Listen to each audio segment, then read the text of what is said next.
You're overthinking something right now, a relationship, a career decision, maybe something political, and the harder you think, the more confused you get.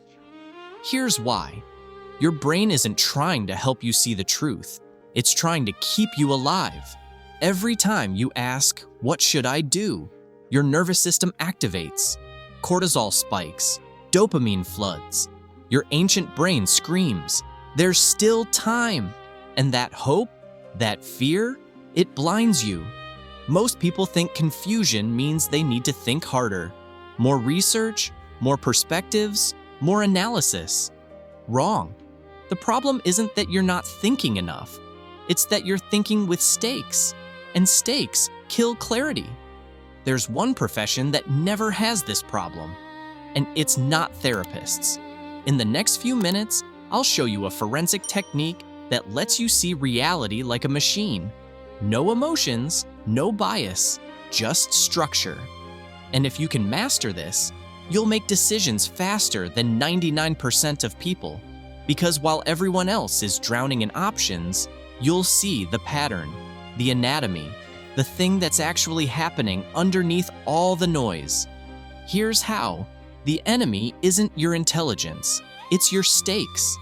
As long as you believe something can be saved, your marriage, your career, your country, you're not thinking. You're strategizing, coping, hoping. Most people call this being rational, but it's not. It's survival mode wearing a suit, and your brain is optimized for survival, not truth. So when you're trying to figure out if you should stay in that relationship, your prefrontal cortex isn't analyzing. It's scanning for escape routes. It's calculating social consequences. It's trying to minimize pain. That's not clarity. That's damage control. There's only one type of doctor who never rushes, the forensic pathologist. Why? Because their client is already dead. No hope, no fear, no, maybe if I just, they walk into the morgue with one job. Find out what happened, not what could happen, not what should happen, what did happen. And because of that, because there's nothing left to save, they see everything. There's an old story from a forensics professor.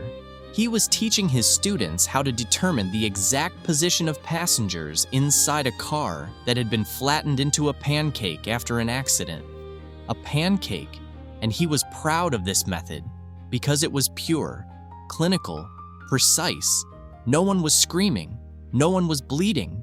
The event was over, so all that was left was structure. Here's the neuroscience. When your brain detects a future for something, it activates your prefrontal cortex in executive mode. You stop observing, you start problem solving. And problem solving isn't truth seeking, it's outcome chasing.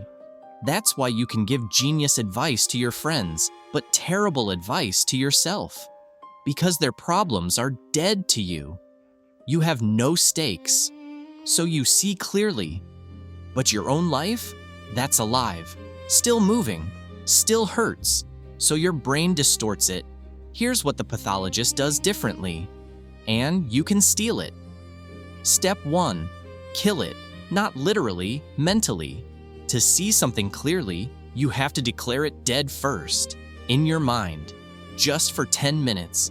Pick the thing that's eating you alive right now. Your failing startup, your confusing relationship, your stalled creative project, whatever. Now assume, just as a thought experiment, that it's already over. The company went bankrupt, the relationship ended, the project got canceled. It's done. Write this sentence down. It is, today's date. The thing has ended. You're not manifesting failure. You're not being pessimistic. You're doing what a pathologist does when they pull back the sheet. You're declaring, this patient is dead. Now let's find out why. Here's what happens when you do this. Your amygdala, the part of your brain screaming, fix it, save it, shuts off. Your nervous system stops flooding you with urgency chemicals. And your dorsolateral prefrontal cortex, the part that actually sees patterns, comes online. Suddenly, things get simple because when there's nothing left to save, your brain stops trying to save it. It just looks. But here's where people mess up. They kill it mentally, then immediately try to revive it. Okay, it's dead. Now how do I? No, not yet. First, you need to actually do the autopsy, and that means stepping outside yourself. Step 2, put on the white coat. You can't be inside the autopsy and inside the body at the same time. Most people try to analyze their life while still living it. That's like a surgeon trying to operate on himself. Doesn't work. So here's what you do. Grab a notebook, physical paper, not your phone. Title the page, Autopsy Report. The thing. Now write in third person, not I failed because. Write, the subject failed because. Distance equals clarity. This is called psychological distancing, and it's one of the most powerful cognitive hacks you can use. Because when you talk about yourself in third person, your brain processes it differently. It stops being about you. It becomes a case study.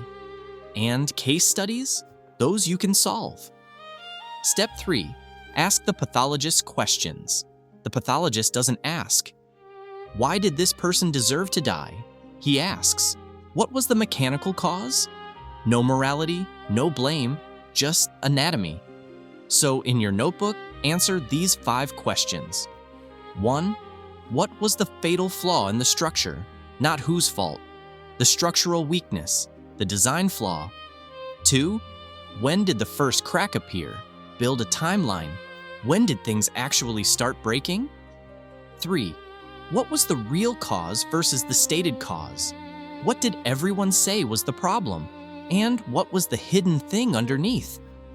4, what would have saved it, realistically? Not fantasy fixes. Not, if only we'd all been perfect. Actual mechanical changes. 5, what pattern does this reveal about how I build things? This last one is critical, because once you've done this autopsy a few times, you'll start seeing your patterns. Maybe you always choose partners who need saving. Maybe you always start projects without checking if there's a market. Maybe you always avoid conflict until it's too late. The pathologist's job isn't just to find the cause of death. It's to identify patterns that prevent future deaths. Same with you. Here's what happens when you finish this exercise. You see the structure, not the story, not the drama, the structure. And once you see the structure, you can do something wild. You can bring it back to life with precision or let it die with dignity. But now you're not guessing. You're operating on data. Step 4, the verdict. Look at your autopsy report. Write one sentence. If this were to continue, it would require specific structural change. Not try harder. Not communicate better. Structural, concrete, mechanical. Example, this marriage would require separate bank accounts and a weekly check-in protocol. Example, this business would require a 6-month runway and a pivot to B2B. Example, this friendship would require clear boundaries around time and energy. See the difference? You're not hoping for people to change. You're engineering a system that could actually work. And then you decide, is it worth building that system, or is it time to let it go? Here's what just happened. You stop being a victim of your own brain. Most people are doctors rushing around a living patient, panicking, hoping, praying, trying to save something while it's still bleeding. You just became a forensic expert, cold, precise, unshakable, and here's the dark side, because there is one. This technique will make you see things you can't unsee. That friend who means well, you'll see the structure of how they drain you. That business idea you're clinging to, you'll see it's already dead. That relationship you're trying to fix, you'll see exactly why it broke, and you'll see if it's fixable. Most people don't want that clarity. They want hope, but hope without structure is just slow-motion suffering. The pathologist isn't cruel, he's honest, And honesty, not hope, is what saves lives. Because once you see what's actually broken, you can either fix it the right way or walk away without regret. No more what if. No more maybe if I just clarity. To see the truth, you have to kill it first. Not because you're pessimistic, because you're precise. Now, go do the autopsy.